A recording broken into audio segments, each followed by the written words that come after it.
ও আমার একটা হৃৎপিণ্ড, সেটাই আল্লাহ নিয়ে গেছে। পরশুদিন বলছে, বাবা আমার একটা বরকা কিনে দাও। আমার স্যান্ডেলটা দেখে 3 বছর পুরাতন ছিঁড়া, কিন্তু আমি আমার স্যান্ডেলটা পাল্টাই না, সেলাই করে নেই, কিন্তু আমার বাচ্চাদেরকে আমি কষ্ট পেতে দেই না। শুধু একবার বলছে, বাবা লেসে খাবো। আমার মেয়ের মোবাইলে আমার নাম হলো 500 ছবি আছে। আমি এখনো সাহস পাইনি আমার মেয়ের একটা ছবি বের করে দেখতে। আমার সেই সাহস নাই। আমি সেই সব হারাই ফেলছি, কারণ ও আমার ছিল হৃৎপিণ্ড।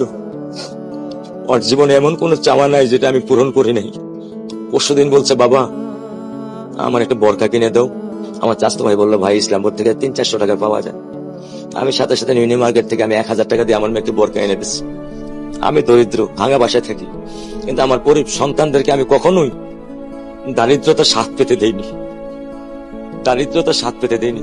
আমার বড় মেয়েকে এখন আমি সেলোরার থেকে জামা কিনে দিই।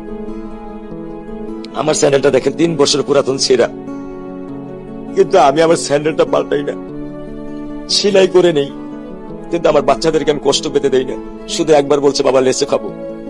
আমি 1 মিনিটও দেরি করিনি, 1 মিনিটও আমি দেরি করিনি।